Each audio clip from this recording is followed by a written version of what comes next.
I'm one of the many collaborators, persons who put together this excellent, remarkable dossier on NATO. The title argues that NATO is the most dangerous organization on earth. My question is it so? Is it possible that we are exaggerating NATO as organization, as entity, as a group of states that work together in the field of security?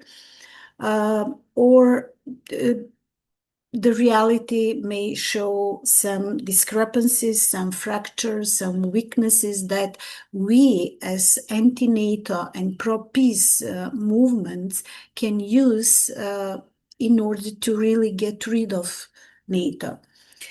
To be honest and direct from the very beginning, I fully agree with this sentence that is embedded in the dossier, that NATO serves as a Trojan horse for the United States and its imperial interest. I would say it is like a cover-up or a means to give United States legitimacy. So it is not the empire all alone going and dealing with the world affairs, but there is a group of democratic countries, peace-loving countries that got together to save us from evil dictators or aggressors. I'm talking as someone who comes from a NATO country, unfortunately. One of the smallest, the weakest, the newest ones. It's the Republic of Macedonia in the southern part of the Balkans. Now, having seen the summit, that did not really surprise us, because everything that Donald Trump expressed as a wish since the day of his inauguration, or if not before, have been put on the table, immediately approved in a very undignified way, very humiliating, and I would say disgusting in moment. The whole rhetoric, the way of dealing with the emperor was not really serving well the European leaders, even though I don't have a high opinion about European kakistocracy. But still, it is something that we haven't seen so far in such an open way. Obviously, United States equals NATO and vice versa. NATO cannot go without United States. United States can go without NATO and take some allies. But we have seen, let's sum up, the shortest summit ever, because probably Mark Rutte, the Secretary General, was afraid that if it takes longer, there could be some incidents and inconvenient situations. So he made it short, around 3 hours, one day, a real job, if we forget about the gala dinner of the royal family. Second, it was the most expensive one per minute. And third, the outcome, the declaration, the joint declaration is wishful thinking and so empty in terms of strategic thinking about the depth of this dangerous and mighty alliance that sees itself in the world. It is important on the margins to mention that the usual allies so far often being present at the other summits, the representatives of Japan and South Korea this time decided not to attend the summit. The most shameful thing, of course, is the unbearable shadow and the burden of Gaza, and they pretended that it doesn't happen. And the second one was practically applause for an act of aggression over Iran. So this happy family in the family photo did not object these two most criminal acts in the international law. So in The Hague, we had this bunch of people who actually should have appeared in front of the courts, face of the courts that are seated headquarters in The Hague. It was a very unique situation to have them all together. Instead, they had royal gala dinners and other events. But let's move on with the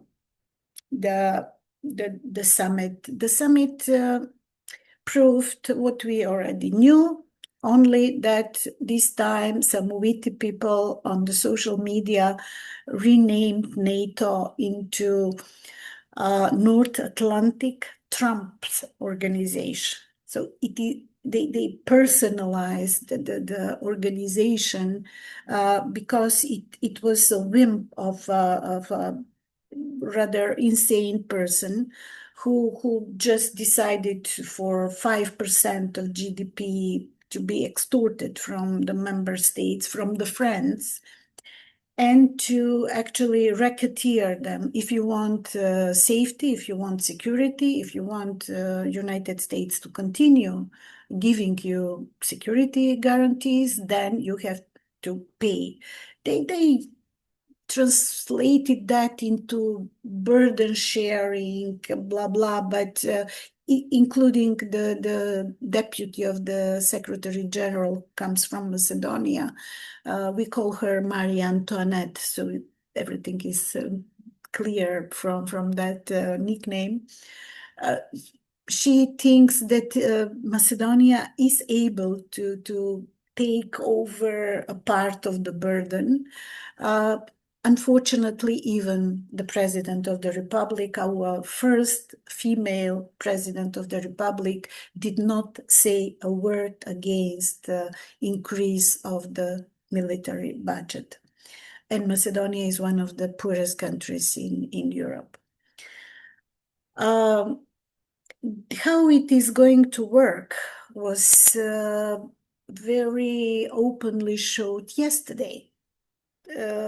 We saw Mark Rutte in the White House making a deal with Donald Trump over the new quantity of weapons sent to Ukraine, which means that United States are not going to stop the war, but they are escalating because Trump was angry with President Putin. But he emphasized that the bill goes to the European governments. So United States are behaving as an owner, it is their property. So NATO and the European defense industry, which now turns into military industry, is unable to produce enough for their own defense or defense of Ukraine.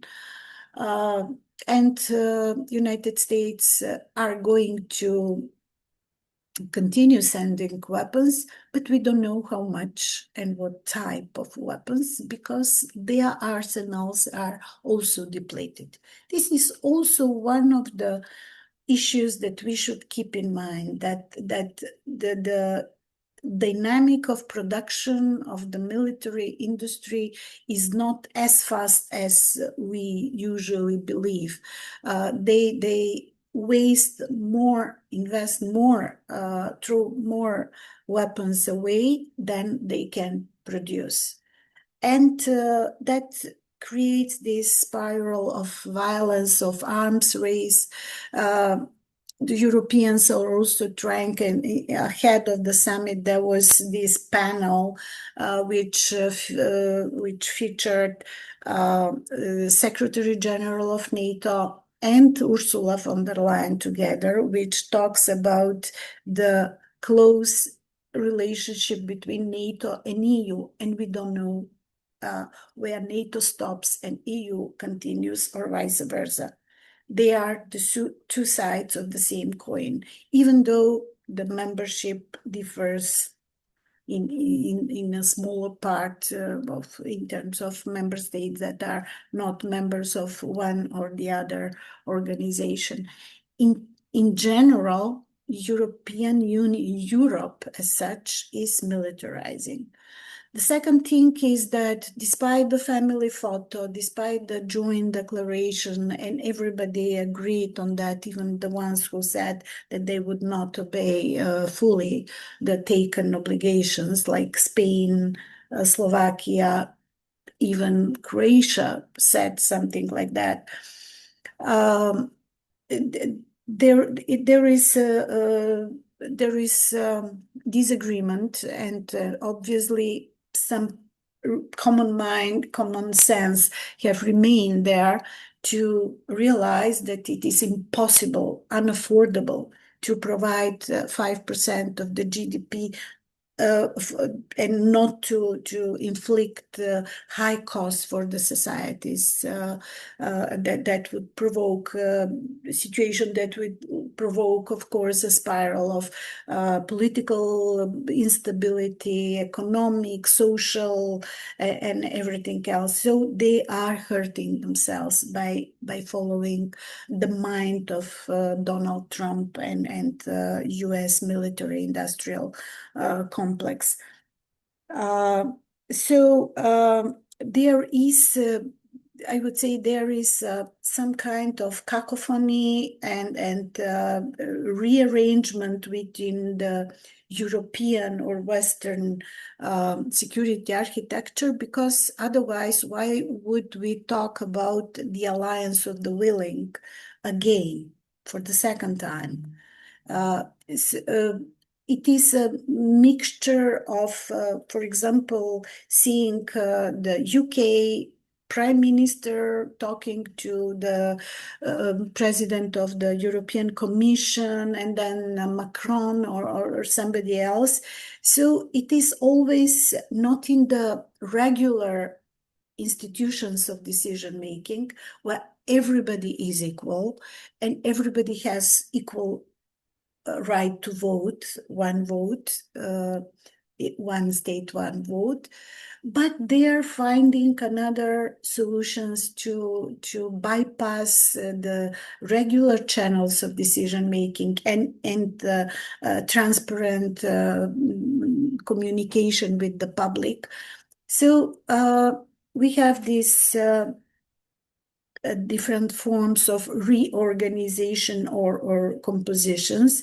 So here I'm going to stop on the question mark if NATO is an organization, a functional, a cohesive, with joint strategic thinking and interoperability of the armies and preparedness. And are they going to war after all? That is the crucial question for Europe these days. Thank you very much.